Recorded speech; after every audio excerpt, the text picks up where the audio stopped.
Hi, before we formally begin, let's give some credits to Benjamin Bloom who created the taxonomy, and these taxonomy are later revised by Lauren Anderson. Here's the question.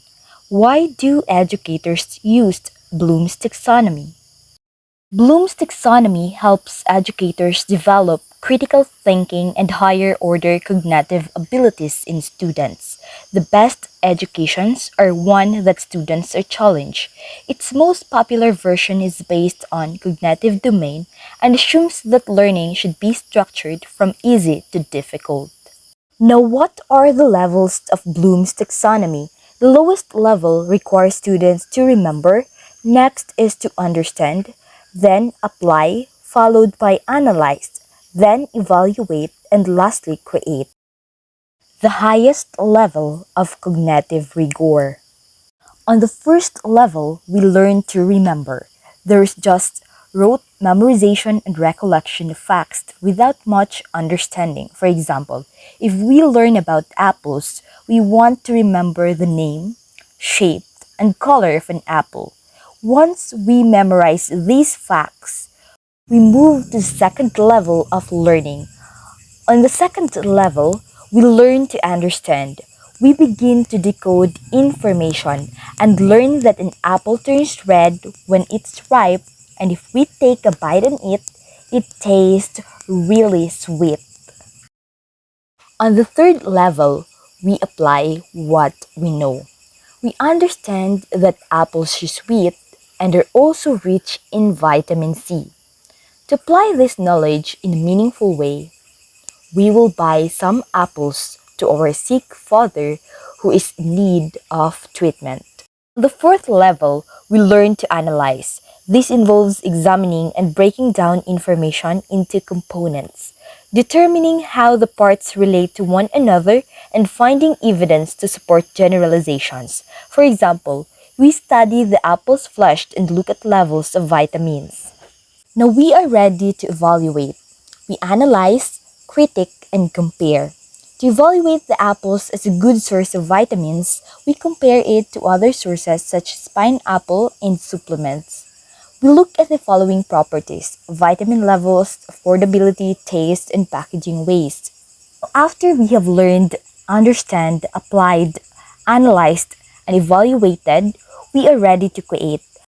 As we already understand apples and also to the comparison to similar things, we can now finally formulate a plan to create our own natural apple juice.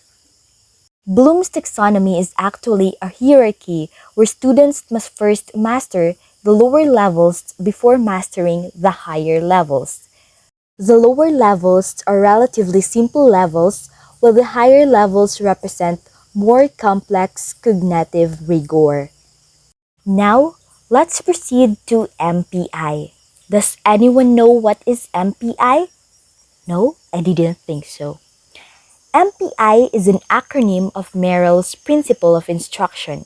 The framework for this model is proposed by David Merrill in 2002. Now, who is Merrill? Merrill is an educational researcher, teacher, and has been a faculty member at numerous American universities during his extensive academic career. In 2002, he published a paper, The First Principles of Instruction, which addressed the question of how to make instruction effective, efficient, and engaging for the learners. Merrill created 5 principles in order to assist educators to increase student learning, as he believes that we should show students what we are trying to teach them instead of just telling them. He highlights the importance of motivation. Merrill states that students' motivation does not come from merely engaging them in activities, but that real motivation comes from students when they were able to do what they weren't able to do before. Now he established 5 instructional design principles that can be applied when designing any program or practice to achieve effective and efficient instruction. This includes problem-centered, activation, demonstration, application, and integration. The first principle highlighted that learning is promoted when learners are engaged in solving real-world problems. During this process, learners develop a deeper understanding of key concepts while strengthening problem-solving skills. The students should be able to relate to problems and tasks they can handle. The second principle is activation. The course must activate the existing knowledge base of the learner, assisting them in connecting previous knowledge with the new knowledge. If learners don't have relevant experiences, provide them to ensure that they have basic understanding of the topic before introducing complex one. The third principle is demonstration. Here, students learn more when they gain new knowledge through skills and information demonstrated to them in the context of real-world tasks or problems. They still need guidance here from their instructor. The fourth principle is application. Here, students are encouraged to carry out each step of the task on their own. This gives them the ability to see the challenges and obstacles firsthand. The fifth and the final stage is integration. The students are encouraged to integrate their new knowledge into their life through reflection and presentation of their new knowledge. In conclusion, Merrill states that learners must actively engage with the learning content in order to fully grasp the information and apply it in the real world.